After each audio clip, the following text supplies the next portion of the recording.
እሳቸው እናት ሊኖራቸው ትንሽ ቀን ያኔ እናት ግን አሁንም እየጠበቀችኝ ነው፣ እየናፈቀችኝ ነው።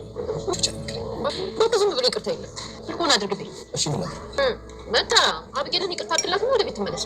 ክብርሽ ነው እንዴ? በዚህ ቀልዳለን። ትንሽ ቀን መቀጣት አለባት። እንግዲህ ይህን አባዬ ቀልጣል ነው። በቃ አሁን ደውልና ወደ ቤት ትመለሳለህ።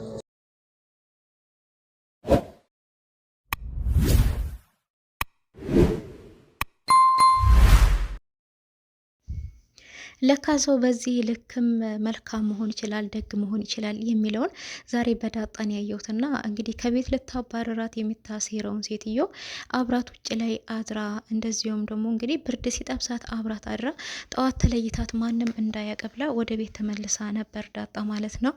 አቤጌል ግን ምንም አልመሰላትም። አንቺ ለምንድን ነው ከኔ ጋር የምታድሪው? ምን ነሽ? ምንድን ነሽ? እናትና አባቴ ያልወደዱኝ ከቤት ያባረሩኝ፣ አንቺ ምን ስለሆንሽ ነው አብረሽኝ የምታድሪው? እያለቻት ነበረ። እኔ ግን የጠበኩትኝ አመሰግናለሁ ዳጣዬ፣ ቤተሰቦች አውጥተው ሲጥሉኝ አንቺ መተሽ አብረሽኝ ያደርሽ ትላታለች ብዬ ነበር ያሰብኩት። አቤጌል ግን ምንም የምትማር ሰው አይደለችም። እውነትም አቶ ደረጀ እጇን አስሬ ወደ ውጭ ልካታለሁ፣ ካልሆነ እንዳለው ውጭ ላይ ካልታሰረ ወይም ደግሞ ወደ ውጭ ካልተላከች ምንም መፍትሄ ይኖራል ብዬ አላስብም ማለት ነው። ሰላም ጤና ይስጥልኝ ውድና የተከበራችሁ የቻናሌ ቤተሰቦች ሁላችሁም ሰላም ብያለሁ። ሰላማችሁ ይብዛልኝ። ዳጣ ድራማ ደስ የሚልና አስተማሪ ብዙ ቁም ነገር የምታገኙበት የእህትነት ጥግ ማለት ነው። በቃ ዳጣ የእህትነት ጥግ የምታዩበት እንደዚሁም የእናቷ ወደን የምታዩበት ነው ማለት ነውና እንግዲህ አቤጌል ከቤት ተባራ ነበረ። ከቤትም የተባረረችው እንግዲህ ጥፋት ስላጠፋይ አባቷ በተደጋጋሚ እየተቆጣት እየመከራት ነበረ። እንደዚሁም እናቷ ወይዘሮ ማርታም በተደጋጋሚ እየመከረቻት የምትሄድበት መንገድ ሁሉ ትክክል እንዳልሆነ እንድትስተካከል በተደጋጋሚ እየነገረቻት ነበረ ማለት ነው። ቢሆን ግን ልትታረም አልቻለችም። በስተመጨረሻ ዳጣን ከቤት እንድትበረር አድርጋለሁኝ በማለት በምጠጣው ኮካ ውስጥ እንግዲህ በመጠጣው ኮካ ውስጥ የበረሮ መድኃኒት በመጨመር ገዛ እህቷ ውሃ ጠጥታው እንግዲህ ታማ ነበር ማለት ነው። ይሄ ሁሉ ነገር የተደረገው ዳጣን ከዛ ቤት አስባረራለሁ እሷ ነች ኮካውን ገዝታ እያመጣችልኝ በማለት ነበርና ነገር ግን ዳጣ የተኮሰችው ጅራፍ እንግዲህ እሷኑ ተኩሶ መቷታል ማለት ነው። እንግዲህ አቶ ደረጀ አንቺ መቼም አትማሪም፣ ከዚህ ቤት መውጣት አለብሽ፣ ውጪ ማደር አለብሽ በማለት እንግዲህ በምሽት አውጥቶ አብሯታል ማለት ነው። አቤጌልን እንግዲህ አንድ የተማሪ ሻንጣ የምታክል ቦርሳ ነገር አንጠልጥላ ወጥታለች። ግን ወይዘሮ ማርታ የልጅቷ ቅጣት ትፈልገዋለች፣ ግን በምሽት መባረሯ ደስ አላላትም። ሴት ልጅ ናት፣ ምን እንደሚገጥማት አይታወቅም። በዚህ በምሽት ምን እንደምትወልጂ ሰካራ የሚደፍርብኝ ይሆን? እባክህ አቶ ደረጀ ትመለስና ባይሆን ቀን ትባረርም እያለችው ነበረ። እሱም አንቺ እሷን እየደገፍሽ መሆን አለበት። እኔም እኮ ልጄን ጠልቻት አይደለም፣ ግን መማር አለባት። በቃ መማር ያለባትን ነገር መማር አለባት። መቼ ድረስ ነው እንደዚህ የምትዘልቀው? ተይ አልኳት፣ መከርኳት፣ መተዋት፣ ምንም ልትስተካከል አልቻለችም። ስለዚህ ወደ ውጭ ወጥታ እንደ ማንኛውም ሰው ብርድም ይብረዳት፣ ፀሐይም ይምታት፣ ይራባት፣ ይጥማት፣ ነገሮችን ህይወትን ትማረው በማለት ነው እንግዲህ ያላትና እንግዲህ ወይዘሮ ማርታ መተኛት አቅቷት በቃ የተንቆራጠጠች ነበረ። ልጅ ምን ትሆን ይሆን? አይኔ እኮ እየበረዳት ይሆናል ነገሩ። ሰው አውቃ ሰው ጋር ትሄድ፣ ጓደኛ የላት፣ ጓደኛ መያዝ አትችልበትም። አሁን ልደውልላት፣ ብር ደግሞ ትራንስፈር ላድርግላት፣ አልቤርጎ እንኳን ይዛ ብታድር እያለች ነበረ። እሷ ግን ጭር ያለ ቦታ ይዛ ቁጭ ብላ ነበረ። እዛም እንግዲህ ጉልበቷ ላይ ድፍት ብላ እንቅልፍም ይዟት ነበረ። ማርታም እንግዲህ በጣም እየተጨነቀች ያየ አቶ ደረጀ እየተጨነቅሽ ባልሆነ ለምን አትተኝም ቢላት፣ እሷም አንተ ራስህ ለምን አትተኛም ነበር ያለችውና አንቺ እየቀሰቀሽኝ እንዴ ልተኛ ነው ያላትና እኔ አልቀሰቀስኩህም ለራስህን የተነሳ ሆነ ያለችው። እንግዲህ አቶ ደረጀ ከቤት ቢያባረራትም ልጅ ምን ትሆን ይሆን የሚለው ነገር ደግሞ ሀሳብ ላይ ጥሎታል ማለት ነውና ውሃና ዳጣም ሳሎን ላይ ቁጭ ብለው እየተነጋገሩ ነበረ። እህቴ አቤጌልዬ አብዬ ተቤት ተበረረችብኝ እያለች ነበረ። ውሃ ዳጣም እንግዲህ ዝም ብለሽ ተኝ፣ አንቺ ራሱ ምን በዚህ ሰዓት ያስቀምጥሻል? አንቺም እናትና አባትሽን የሚሉሽ ካልሰማሽ እንደሷ ነው የምትባረሪው ነበር ያለቻትና እኔ እነሱ የሚሉትን ሰማለው፣ መቼ እምቢ ብያቸው አውቃለሁ ብትልም ከዚህም በፊት ሲጃራ ለማጨስ ልገዢ እንደሄድሽ እንደዚሁም ደግሞ የባለጌ ግሩፕ ውስጥ በቴሌግራም እንዳስገቡሽ ብነግርልሽ አንቺ ራሱ ከዚህ ከቤት ተባረር ያለሽ ግን እነሱ የሚሉሽን ብትሰሚ ጥሩ ነው አንቺም ነበር ያለቻት። እና እንግዲህ ውሃ እኔ የሚሉኝን ሰማለሁ ነበር ያለችው። እንዳ በሂጂ እዛ ተኝ ነበር ብላ ዳጣ ሂዳን እንግዲህ ዳጣ ውሃ እንድትተኛ አርግታታለች። ነገር ግን እሷ ቀስ ብላ ጅኬቷን ለብሳ ወጥታ ሄዳለች። ዳጣ ማለት ነው እንግዲህ ያስቡት። በጣም ዳጣ የምትለይ ሰው ናትና እንግዲህ በር ሲከፈት ሰማው እያለ ነበረ አቶ ደረጀ ማለት ነውና አይ ከፍቶ አስገብቷት ይሆን እንዴ? አያደርጉም፣ ማንም ከፍቶ የሚያስገባትም የለም እያሉ ነበረ። ነገር ግን ዳጣ ማንም ሳያት በሩን ከፍታ ቀስ ብላ ሾልክ ብላ አቢጌል ያለችበት ቦታ ሄዳ አብራት ቁጭ ብላለች ማለት ነው። ጨለማ ውስጥ እንግዲህ እሷ ወዳለችበት ጋር እያመራች ስትሄድ ያው አንድ ሰካራ መጥቶ እሷ በተኛችበት በእጁ ነካ ነካ ሲያርጋት በጣም ነበር የደነገጠችው አቢጌል። እሱም እንግዲህ ከእሷ ጋራ ትግል ነው የጀመረው። ሰክሯል፣ ራሱን አያቅም እና ከእሷ ጋራ ትግል ነው። እሷም ልቀቀኝ አትልቀቀኝ መጫው ማልቀስ ነው እንጂ ሌላ ምንም መፍትሄ ልታመጣ አልቻለችም። ሰካራሙ ግን በጣም እየታገላት ነበረ። ነገር ግን ከዛ በፊት አርጁ ጋም ደውላ ነበረ። እባክናና ውሰደኝ ነበር ያለችው። እሱም ባህር ዳር እንዳለና ግን አሁኑኑ እንደሚደርስላት ነው የነገራት። እሷ ግን ከባህር ዳር ነው አሁኑኑ የምትደርስልኝ ጅል፣ ፊልም እንደምታየው መሰለህ እንዴ? ወይስ አንተ ንፋስ ነበር አሁን አጠገቤ የምትደርሰው ነበር ያለችውና እኔ በዛም አልኩ በዚህም ግን አሁን አጠገብሽ ደርስልሻለሁ አቢጌልዬ፣ የኔ ንግስት፣ የኔ ውድ ምናምን እያለ እንግዲህ እየሰከሳት ነበረ። በል የዛሬ ሳምንት አዲስ አበባ ስትደርስ ደውልልኝ ነበር ብላ ጆሮ ላይ ዘጋችበት። እንግዲህ ይህም ብላ እንዳበቃች ነው ሰካራሙ እየተንገዳገደ ሲመጣ በጨለማ እሷን ያገኛትና ሲታገላት ነበር። ነገር ግን እሷ ወዳለችበት ቦታ እያመራች ነበረ። ዳጣ ይሄንን ተመልክታ ነበር እነሱ ሲታገሉ። ዳጣም እንግዲህ ሄዳ ሰውየውን ኋላ ትከሻውን ይዛ ነው ምንጭቅ ያደረገችውና ምን ትለፋደዳለህ? ምን አርጊ ነው ምትላት? ለራስህ ሰክረክ መሄድ አቅቶሃል? ምን አባ አድርጌ ነው መተላት ብለው ነበር። ምንጭቅ አርግታው ሂድ ከዚህ በል ፊትህን ሳለጠልክ ብላ ነበረ ያባረረችው። እዚህ ጋር እንግዲህ የዳጣን ጀግንነት፣ ጎበዝነት፣ ደፋርነት አለማድነቅ አይቻልም።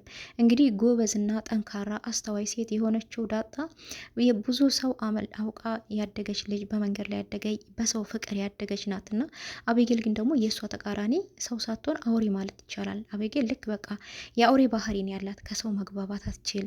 በቃ ሰው አስመስሎ እንኳን ይኖራልና አቤጌል አስመስላ ራሱ መኖር የማትችል ሰው ናት ማለት ነውና እንግዲህ እሷ አንቺ ደግሞ ዝም ብለሽ ትታገዋለሽ እንዴ? ደግሞ ታለቅሻለሽ እንዴ? ቀስ ብለሽ መሽኛው ብለሽ ወደዛ ታሳርፊውም እንዴ በጉልበትሽ ነበር ያለቻትና እሷም እንግዲህ ደግሞ ጭር ያለበት ቦታ ነው የተቀመጥሽው፣ ሰው ወዳለበት ቦታ መንገድ ላይ አትቀመጭም እንዴ ደግሞ ምናምን ነበር ያለቻትና አንቺ እንዴት መጣሽ ስትላት መንገዱን ስለማታውቂው የጎዳና ኑሮ ስላለመድሽ አብሬሽ ልሁን ብዬ ነው ነበር ያለቻትና እንዴት አብሬሽ ልትሆኚ ፈቀድሽ? እናት አባቴ ያልወደዱኝ፣ አባቴም እናቴም ከቤት አባረሩኝ፣ ምን ልትሆኚ ነው የመጣሽው ነበር ያለቻትና እኔ እህት ደግሞ የለኝም፣ እህቴ ውሃ ብቻ ናት፣ አንቺ ደግሞ እህቴ አይደለሽም፣ ለምንድን ነው በዚህ ጨለማኔ ድረስ የመጣሽው ነበር ያለቻት። እሷ ግን እንኳን መጣሽልኝ ማለት ሲጠበቅባት በተቃራኒው ምን ልታደርጊ መጣሽ ነው የሚል ነበረ። አቶ ደረጀም እንግዲህ በጣም እየተጨነቀ ነበረ። እንግዲህ ወይዘሮ ማርታ ስተኛም እንግዲህ ወይዘሮ ማርታም ምንድን ነው ያለችው? እች ልጅ እኮ እንደዚህ እያደረገች ያለችው በዳጣ ምክንያት ነው። ዳጣ ለምን እዚሁ አካባቢ ተከራይተን አናስወጣትም ነበር ያለችው እና ቀን ቀን እየመጣች ደግሞ እኛ ጋር ትጫወት የሚል ሀሳብ ነበር ያመጣችው ማርታ። እና ምንም ቢሆን የሰው ልጅ የሰው ነው፣ ምንም መልካም ብትሆኑ ቦታ አትስቱም እና የራሷ መጥፎዋን ልጅ ማስተካከል ሲያቅታት የራሷን ክፉዋን ልጅ ማስተካከል ሲያቅታት ነው እንግዲህ ወይዘሮ ማርታ ለዳጣ ተከራይተን እናስወጣት የሚል ሀሳብ የመጣላት ማለት ነው። ወይ ካልሆነ ለአባቷ ለአቶ ለሲሳይ እንደውልለት፣ ካልሆነ ስልኩን ስጠኝ እኔ ልደውልለትና ላውራው፣ ተከራይተን እዚሁ አካባቢ እናስወጣት የሚል ነበረ ያመጣችው ሀሳብ። እሱም እንግዲህ አቶ ደረጀ ይሄ ሀሳብ በፍጹም የማይሆን ነው፣ ምን አደረገቻት? ምን ወነካችባት? ምን አጎደለችባት? እኔስ ብሆን የአባትነት ፍቅርን አላጎደልኩባትም። ምንም የነካችባት ነገር የለም። ከዳጣ ጋር ተስማምታ ተኖረች፣ ተስማምታ ትኖር። ተስማምታ ማትኖር ግን እጇን ጠፍሬ ወደ ውጭ ነው የመለካት፣ ካልሆነ እዛው መንገድ ላይ ትቀራታለች ነው ያለውና እንግዲህ ዳጣ እዛም እንደሄደች ወጥቶ አቶ ደረጀ መኪና ውስጥ ቁጭ ብሎ እያየ ነበርና እሱም እንግዲህ መኪና ውስጥ ሆኖ እየታዘባቸው ነበር። ስታወራት ነበረ። ለምን ጠባይሽን አታስተካኪም? እናት አባትሽ እያሉ በህይወታቸው እያሉ ለምን አታስደስቻቸውም? ለምን የሚፈልጉትን ነገር አታደርግላቸውም? አየሽ እኔ እናቴን ስለማላቃት ነው፣ ግን ባውቃት አንድ ቀን ልጄ ብላ አዛኝ ቢሆን እሺ ብያት እማዬ ብያት ብሆን እላለሁ። አንቺ ግን እናትሽ አባትሽ እያሉ በህይወት ምንም አይመስሉሽም። ባይኖሩ ግን ደግሞ ወይኔ እንደዚህ ባላደረግኩ ኖሮ እነሱ የሚሉኝም በሰማው ኖሮት ያለሽ ነበር ያለቻትና እሷም መስሎሽ ነው አልልም፣ የኔ እናትና አባት ክፉ ናቸው ነበር ያለቻትና ክፉ አንቺ ወይስ እነሱ? ራስሽን ግን መመርመር አለብሽ ነበር ያለቻት። እና እሷም እንግዲህ አንቺ ግን ለምንድነው ከዛ ቤት ጥርግ ብለሽ ማትወጪው ነበር ያለቻት ድጋሚ ማለት ነው። እና እዚህ ጋር እንግዲህ ምን የዋህነት ነው ብልጥነት ነው በቃ ብቻ ምኑም አይገባም። እና ከአቤጌል ውሃ ትሻላለች ይመስለኛል አንዳንድ ጊዜ፣ ምክንያቱም ሰው ሚላትን ትሰማለች። እቺ ወይ ብልጣ ትባል ወይ ሞኛ ትባል። እና እንግዲህ ጨለማ ውስጥ አብራት የተቀመጠችን ልጅ ለምን ውልቅ ብለሽ ከዚህ ቤት አትሄጂም ማለት አግባብ አልነበረም። ግን ቢሆንም እሷ እኔ ከዛ ቤት የትም አልሄድም የሚል መልስ ነበረ የመለሰችላት። እና ነው እሺ አይሻለሁ መቼ ድረስ ከኛ ጋራ እንደምትቀመጪ ነበር ያለቻት አቤጌል። ናታንን እንደሆነ ከሱ ጋራ ምንም አይነት ነገር እንደሌለ ነግሬሻለሁ። ምን አርጊ ነው የምትይኝ? ተፋችኝ ባክሽን። እኔ ደግሞ እኮ ወድሻለሁ። አንቺ ለምንድን ነው ማትወጂ ስላት ዲ አልወድሽም። ለምንድን ነው የምወድሽ? ምን ነሽና ነው የምወድሽ በት ነበር ያለቻት እንግዲህ አቤጌል። እሷም እኔ ግን ምንም ባትሆኝም በጣም ነው የምወድሽ የተለ ውሸታም ተዋሻለሽ፣ አታስመስይ ነበር ያለቻት። እና በጣላሽ ነው እዚህ ያለሽበት ቦታ ድረስ የምመጣው። እሺ እንደምወድሽ ደግሞ አበሬሽ አድሬ እዚህ ጋር አረጋግጥልሻለሁ ነበር ያለቻት። እና እንግዲህ የሆነ ውሻም ወደ እነሱ ሲሄድ ያን ውሻውን አይታ በጣም ተደነግጣ እንግዲህ ድንግጥ ብላ ወደ ዳጣ ነበር ጥምጥም ለማለት የሄደችው። ነው ዳጣ ግን በጣም ከት ብላ ነው የሳቀችባት። ውሻ እኮ ነው ለውሻ ነው እንዲህ እንደዚህ የምትወኘው ነበር ያለቻት። እና የአቶ ደረጀ ግን ይህንን መኪና ውስጥ ቁጭ ብሎ እየተመለከተ ነበረ። ምንም ቢሆን ከውጭ ውጭልኝ ብሎ ቀጥቷት ለቅጣቷ እንግዲህ ከቤት ቢያስወጣትም ምን ይገጥማት ይሆን ምን ይሆናት ይሆን የሚለውን በርቀት እየተከታተለ ነበረ። የዳጣ ተደብቆ መሄድም በጣም ነው ያስገረመውና እንግዲህ ዳጣ እህትሽ እንደሆነች ብታውቂ ምን አለበት ነበር እንደዚህ ባልጠላሻት ነበር እያለ እንግዲህ ብቻውን እያወራ ያለውና እንግዲህ እሱ መኪና ውስጥ እንቅልፍ ይዞት ሄዷል። እነሱም ትንሽ ቆይተው ወደ እነ ምሳሌ ቤት ሄዳ እዛ እነ ምሳሌ ጋር አድረዋል ማለት ነው ብሩክ ቤት። ጠዋት ሲነጋ እንግዲህ አቤጌልም ወዴት እንደሄደች አይታወቅም። ዳጣም ሳይነቃባት ወደ ቤት ተመልሳ ቤት እንዳደረሰው ለማስመሰል ሳሎን ላይ ቁጭ ብላ ነበረ። አቶ ደረጀም ወደ ቤት በመደወል እንግዲህ ማርታም የት ነው ያለው እንዴ ደሬ በሌሊት ሄደ ነው ብትለው እንግዲህ አይ አለሁ እዚህ ውጭ ላይ እዚሁ አካባቢ ነኝ ነበር ያለውና ዳጣ ቤት ናት ያለችው ይልም አዎ ቤት ናት ያለችው ነበር ያለችውና እንግዲህ ስልኩን ሰጥተው ያነጋገራት ነበረ። እሱም አቤጌል ናት ብሎ ነበር የጠየቃት። ምናምን ብላ እንግዲህ ለመሸወድ ሞክራ ነበረ። ሳትዋሺ ንገሪኝ አይቼሻለሁ እሷ ጋር ነው ያደርሽው የት ናት ያለችው ቢላትም እነ ብሩክ ቤት ነበር ያደር ነው ጠዋት እሷም ወዴት እንደሄደች አላቅም እኔም ወደ ቤት ተመልሻለሁ የሚል ነገር ነበር የመለሰችለትና ወይዘሮ ማርታ አስተያየት ግን በጣም ነው የገረመኝ። የሆነ የጠረጠረችው ነገር አለ። ይሄንን ሲያወሩና ስልኩን ተቀብላት በጣም ትኩር ብላ ፊቷ ውስጥ እያየቻት ነበረ ዳጣ ማለት ነው። ከመጠን በላይ ትኩር ብላ እያየቻት ነው ፊቷ ውስጥና ይሄ ነገር ጥርጣሬ ልትጀምር ነው ይመስለኛል። ወይዘሮ ማርታ እንደተመለከትኩት ከሆነ ዳጣም እንግዲህ ስለ እናቷም ጉዳይ እያወራች እንደዚሁም ምን አይነት መልካም ብትሆኝ ነው አንቺ ከሷ ጋር ውጪ ላይ ያደርሽው ያለ ቅጣትሽ አይቼሻለሁ እኮ ተከታተልኳችሁ ነበር ያለውና እሷም ምን ላድርግ የውጪ ኑሮ የጎዳና ኑሮ አልለመደችውም ትፈራለች ብዬ እኮ ነው ጥቼ ሄድኩት። እሷ ግን ምንም አይመስላትም። እህቷ መሆን ብታውቅ ደግሞ ትራራልኝ ተወደኝ ይሆናል ልንገራት እንደ እህቷ መሆኔን ነበር ያለችውና አቶ ደረጀም እንደዚህ አይነት ነገርማ በፍጹም እንዳታስቡ ቤቴ ይፈርሳል። አንቺን አንዷን ለማግኘት ብዬ 2 ልጆቼን ቤቴን አፈርሳለሁ። ግን ተረጋጊ፣ ቀስ ብዬ አንድ ቀን አስተዋውቃችኋለሁ ነበር ያለውና እንግዲህ እናቴስ ግን ባውቃት ብታውቀኝ ምን አለበት የሚል ጥያቄ ነበር ያቀረበችው። እሱ እንግዲህ ያለቀሰች ነበረ እናቴን ያለችው። አንድ ቀን እንደሚያስተዋውቃት ቃል ገብቶላታል። እንደዚሁም አቤጌልን እንዲለቃትም ቃል አስገብታ አቤጌልን እንግዲህ ወደ ቤት እንድትመለስ ተፈቅዶላት ወደ ቤት ተመልሳለች ማለት ነው።